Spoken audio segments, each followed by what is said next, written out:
Third bass line. Sorry, that's the same one. Third one.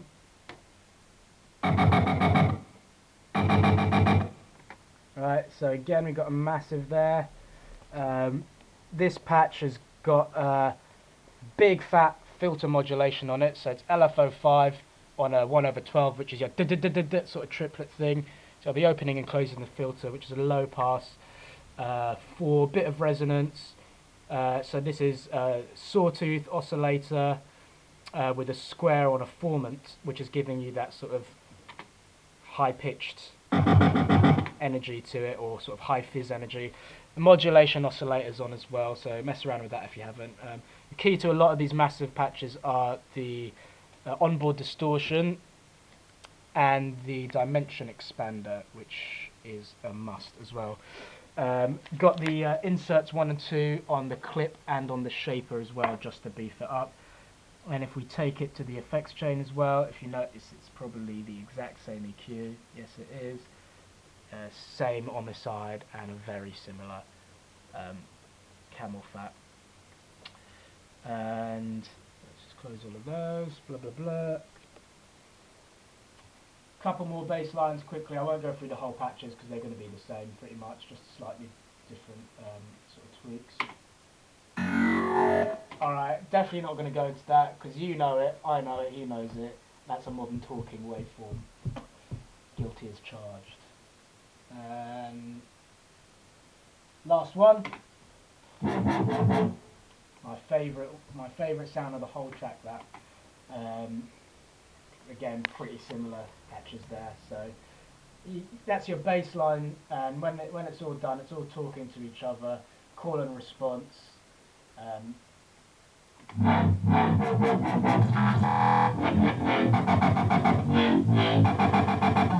So like I said, 6-7 different sounds, but they're all working in such a way that it's sort of one entity sort of thing.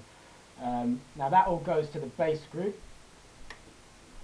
Right, so here's the bass group. So all of those here, all of those different sounds are going through this one chain for further processing. So another EQ.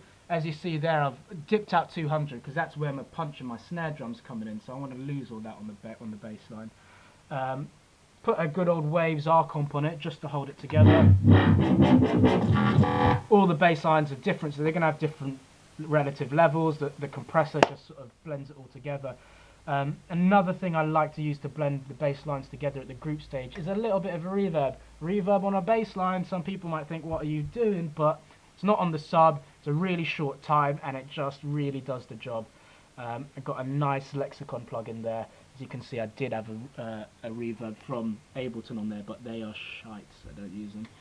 On the bus again, this time not set up as a parallel, but actually set up on the insert. Again, the sausage fattener on the bass line, my boy.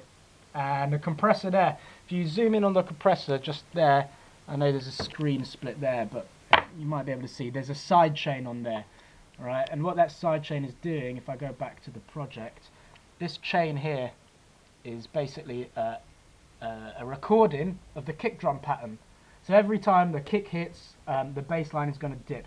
It's not going to dip that much. We're not going for a pumpy electro house thing. We just want to make room so the kick and the snare are always going to cut through the mix. So that's basically what's happened with the drums and the bass. Very quickly, the sub is just on a discrete channel on its own. What I've done with this sub thing is I sort of painstakingly copied all the individual programming from these separate parts into one part, right? And that's just the sub playing there. I'll solo it, but you're probably not going to hear it on this system. If you've got headphones on, you'll hear it, but just a nice standard sine wave with some limiting on it and some EQing on it. Nothing special. I'll talk about levels and mix downs in the next session when we go into Cubase. So I think I'll hand over to Sammy now.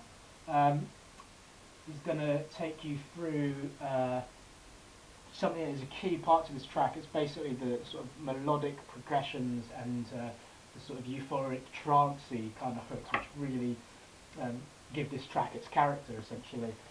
I'll just sort of play you the build-ups of it, just so you can sort of hear it.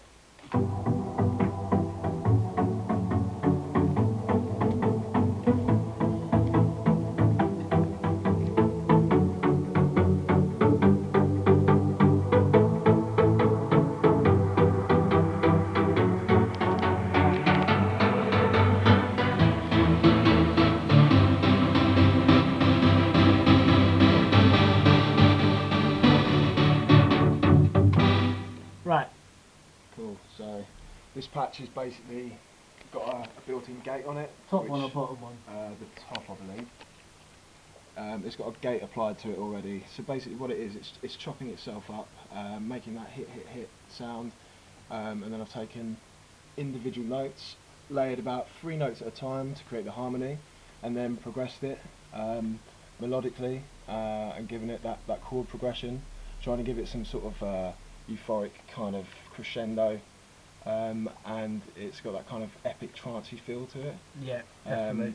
Obviously added some post effects on there, a bit of reverb, tightened up the EQs on the actual device, and messed around with the cut-off a little bit to get it sounding just right. Which you can actually see there. If I move this, it's all come from the silence. This it came from a you know, sort of generic trance patch. So I mean, we basically open it up. This automation line here is our filter. Here's our filter here. If I play it to you, you'll see it opening up. He says, and just play it from there.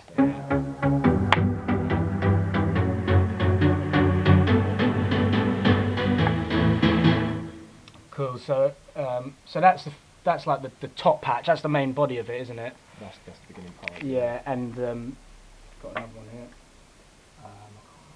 This was this is the Omnisphere, actually.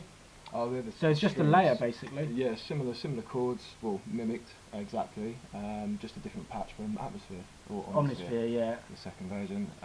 So yeah. it's just backing it up with some strings, yeah. some lush warm pads. You find the key with a lot of euphoric trance patches is layering, essentially. So I'll solo this layer, and you know they kind of sound sort of weak on their own almost.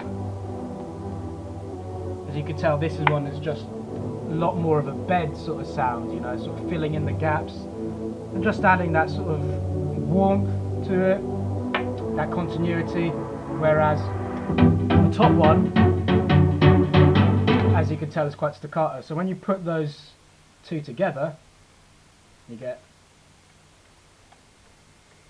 if I can select them, if Ableton lets me, here we go. Play them together, you just get a fatter patch basically.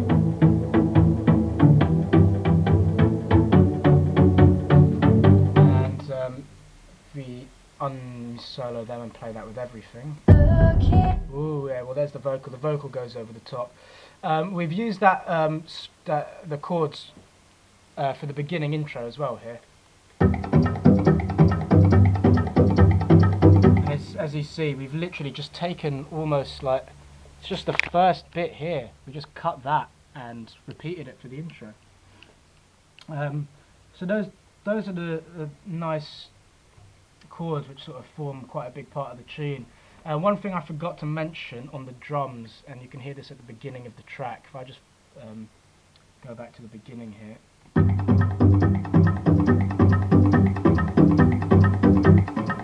Right, you can hear those nice percussions. Now, the cameraman just, I'm not going to give it away, but the cameraman just scrolls down here quickly. I have quite a record collection, and I think that was taken from, where is it? I'm not going to show you the record because I'll get in trouble, but yeah, it's basically some kind of swing versus Latin flavours, old school sort of salsa dance thing. And here's my deck. Basically just teethed it for the intro there. But we literally, post effects. Yeah, post effects. I mean, it was literally ticka ticka ding ding. That's how much we sampled, and we just looped it. And yeah, just applied like filters on it, just tidied it up a bit basically. That is pretty much the Ableton session. So we're going to close this, we're going to reopen in Cubase and show you the vocals and show you how we mixed down in Cubase 5. Big up.